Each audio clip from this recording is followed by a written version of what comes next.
So I want to take you around a new book that you see before you. It's Nostalgia Nerds, Gadgets, Gizmos and Gimmicks. I'm not going to show you the whole thing, I'm just going to give you a bit of an overview and explain why I like this book a lot and how you can probably see around it ties in with my whole personal love of all things retro and nostalgic, not just games, but all the other little technology pieces that I've collected and often kept over the years, from kind of personal stereos to phones, obviously personal music devices, portable, bigger music devices, and various other things. So let's have a look at the book. I'm just going to take it over here from kind of cover to main cover. So you've got the front cover here, which is very nice. There's a previous book here which you may or may not have seen, which is the Retro Tech book, and I'll put the links in the description below for that as well. And it gives you a bit of background to the book here. You can see this is the second book, if you like, from Nostalgia Nerd, and that's Peter Lee. And again, I've put a link to Peter's YouTube, because that's kind of where it all started, I guess, with Peter running his channel for many years and taking it now into, I guess, the traditional retro format, which is books. So this is probably quite apt for him to kind of go into the printing side and talk about his love, affection for technology. And in this book, he describes his must-haves for gadgets, gizmos and gimmicks even, which we're going to get into now. So I think I've been through this book a bit, so I'm going to skip into some areas. There's a nice content spread there, which tells you all about some of the book's contents. Obviously, you got starting from Teasmades into a lot of Sinclair products, Casio, calculators, and all kinds of paraphernalia, which is quite exciting. And there's a bit of a kind of why the book, which I think is nice, rather than just jump straight into it. And the idea of taking things beyond games that Peter goes into, and what is a gadget, if you like. Somebody asked me the other day, what's the difference between a game and a toy? Well, it's quite simple. A game has rules and a toy doesn't. Toy's very much about you making up the rules, make believe, and a game obviously has rules, even if it's tic-tac-toe right up to the most complex. And same here with a gadget. What is a gadget? It's a small mechanical device or electronic device or tool, ingenious or novel. And then what is a gizmo? What is a gimmick? You'll be able to read that if you get the book. And then a bit about Pete, and here he is with the next. Kind of his background. I think it's nice, his sort of backstories, personal stories to, rather than just random alphabetical A to Z, the reasoning, I guess, why he's so fascinated with it all. This is a very retro item to start with, quite fascinating. What I'm going to do now is just skip into some random pages rather than everything. Again, something you might not have seen before, but Sinclair Radionics, really, very famous, how they started. And some of the tiny little devices they produced, which became synonymous with Sinclair design and size as well. Got the PhoneMate 400, but you haven't maybe seen that before. I don't think I have. It's into the 70s, so it's chronological, which is nice. The HP, I think that's a calculator. Again, the 70s, the calculator was a massive, big thing. Very much people almost played with them like toys. More Sinclair paraphernalia, watches. Then we go into some of the formats, which are interested in media formats, that is. You've got the Sony Walkman. I don't know if you saw mine. I've got a few, but I've got quite an early one. Not this particular model. So I love Walkmans. I think just remind me of kind of growing up as a kid and a teenager. Yes, I was a teenager when I had Walkmans.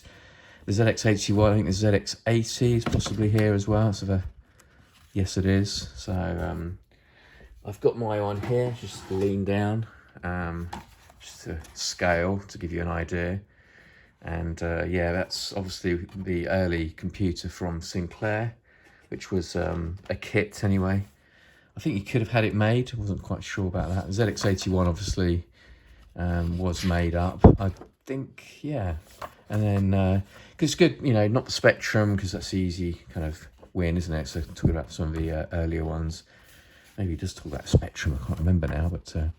and then into a lot of these kind of calculator watches and game watches used to have. I used to have a game, I used to have like kind of Space Invaders style and a golf game, and I think there was a flying game, so they were very cool. Cameras, obviously all this stuff is very much just an app on your phone now, but back then these were all separate items. I only seen that photo kind of works like an ad, I guess, of a guy with all the different paraphernalia, which effectively, you know, fits in your phone. These are a favourite of mine. I have all the main releases, but there are some. These two are Jungle Fighter and Sherman Attack, extremely hard to get hold of. If you've managed to, then hang on to them because they're very rare. I do like the Tomy robots as well. Huge fan of those. Got about 5 robots from that series. There's a ton more. The Mac, of course. So it's computers, gadgets, you know, obviously synonymous with the 80s, released in 84. This is quite nice here. You can see all the info guide and some factoids as well. Let's skip ahead. This is I remember these when they came out. It's kind of like an electronic gadgety guitar, which is by Casio. It looked really, really high tech at the time. And yeah, the Casio DG20, 1987. Which was £200 at the time. You think, oh, that's not expensive. But in 1987, I mean, you could buy a house for about, probably in the south of England for 50,000, in perhaps the north of England for 10,000, 15,000. £200 was probably a deposit on a house in the north. Anyway, skip forward. Tiger, again, one of my kind of favourites. I've just recently written another book, The Handheld History by Retrogaming and Lost in Cult, about these bad boys. And yeah, I've got a few. There's some very unusual ones, common ones, weird ones. You know, it's a Marmite thing with Tiger, but I think they're kind of cool.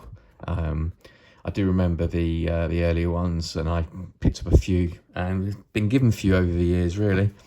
The original mobile phones, again, they're fascinating things, aren't they? I've got one here. Here's my Nokia. It's got a little bit of a crack in the screen, but I've kept it. This is my kind of one of my originals. I have held onto my phones over the year. This is obviously a very earlier one. So yeah, cool to see that. Again, I don't want to show you everything, but even stuff like this just now looks old, doesn't it? It's 92. It's 30 years old, which is just amazing to think, really. More phones. Laptops. I'm not going to reach down, but I've got an old laptop. Well, I think it is a Toshiba, actually. Big old thick things they are. And then moving forward with the phones, again, I've still got my one of this. I think it's a Vodafone version of it. But phones got smaller, then bigger, then smaller, then goodness knows what we're doing next. So I'm going to end it up there. It's a very, very cool book. I'm not going to show you everything. But as I say, most of this stuff now fits into your phone, but it didn't back then. You know, it resided in various forms. Discman as well. I've got to put there, and I've got my to match, I suppose, my sports Walkman. There's just so many different kind of old gadgets that you can think of, and this book does cover a whole range of them. So if you're interested in that kind of thing. So there are kind of related games things, because you've got your computers, and obviously they're little kind of gamey type things with like Tiger, then you'll like this. But if you just like technology and nostalgia, then I would highly recommend it. So hope you enjoyed this review. I think in the last few videos we said we might be doing a few more product reviews of things that we've seen. I've got a couple other things to show actually that have come through, and maybe mix it up with some other stuff as well. And I hope you enjoyed this video, and be careful out there.